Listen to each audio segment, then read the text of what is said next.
Okay, ನಾನು ಪತ್ರಕರ್ತನಾಗಿ ಕೆಲವು ಪ್ರಶ್ನೆಗಳನ್ನು ಕೇಳಬೇಕು.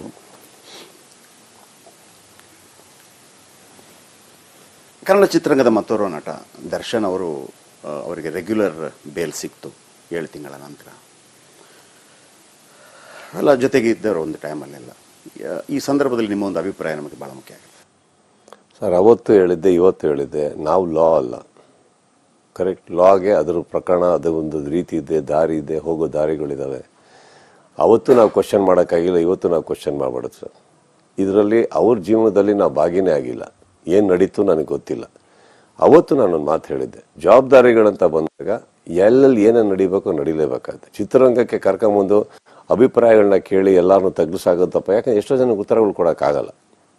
Correct, law will take its own course, that's all it is. ಅವತ್ತು ಇಲ್ಲ ಆಗಲೇಬೇಕು ಅಂದಿದ್ರು ತಪ್ಪಾಗುತ್ತೆ, ಇವತ್ತು ಬಿಟ್ಟರು ಅನ್ನೋದು ತಪ್ಪಾಗುತ್ತೆ. ನಾನು ಅವತ್ತು ಹೇಳಿದೆ, ಫ್ಯಾನ್ಸ್ ಗಲಾಟೆ ಮಾಡಬೇಕು, ಅವ್ರು ಟಿ ವಿಯಲ್ಲಿ ಮಾತಾಡ್ಬೇಕಾದ್ರೆ ಹೇಳಿದೆ, ನೀವು ಫ್ಯಾನ್ಸ್ಗೆ ಬೈಯಕ್ಕೆ ಹೋಗ್ಬೇಡಿ, ಅವ್ರಿಗೆ ಏನು ಮಾಡಬೇಕು ಗೊತ್ತಾಗ್ತಾ ಇಲ್ಲ, ಅದಕ್ಕೆ ಕಿರ್ಚಾಡ್ತಾ ಇದ್ದಾರೆ, ಕೂಗಾಡ್ತಾರೆ. ಯಾರಾದ್ರೂ ಒಬ್ರು ಕೂತು ಬುದ್ಧಿವಂತಿಕೆಯಲ್ಲಿ ಹೇಳಿದ್ರೆ ಅದು ನಡೆಯುತ್ತೆ. ಅದು ನಡೀತಾ ಇರೋದು ಅವ್ರಿಗೆ ತೊಂದರೆ ಆಗ್ತದೆ ಅಂತ ಯಾರಿಗೂ ಗೊತ್ತಾ, ಇದನ್ನು ನಾನು ಹೇಳಿದ್ದೀನಿ. ಕರೆಕ್ಟ್. ಸೊ ಪಾಯಿಂಟ್ ಏನು ಬರುತ್ತಂದ್ರೆ ಸರ್, ಇಲ್ಲಿ I think we should just let it be. ನನಗೂ ಬಿಕಾಸ್ ನಾವು ಯಾರು ಲಾ ಅಲ್ಲ, ನಾವು ಯಾರು ನೀವು ಹೇಳಿದಾಗೆ ತುಂಬ ಸಂಪರ್ಕದಲ್ಲಿ ಇದು ಎಲ್ಲ ಗೊತ್ತಿದೆ ಅಂದ್ರೂ ಬೇರೆ ವಿಚಾರ. ಸಂಪರ್ಕ ತಪ್ಪಿ ತುಂಬ ಟೈಮ್ ಆಗಿದೆ. ಯಾರೊಬ್ರು ಇನ್ನೊಬ್ರು ನಮ್ಮ ಕಲಾವಿದರು ಒಳಗಡೆ ಹೋಗಿ ಒದ್ದಾಡ್ತಾ ಇದ್ದಾರೆ, ಏನೋ ಆಗ್ತಾ ಇದೆ ಅಂದಾಗ ತಪ್ಪು ಸರಿ ಸೆಕೆಂಡ್ರಿ ಸರ್. ಖುಷಿ ಪಡೋರಂತೂ ನಾವಲ್ಲ.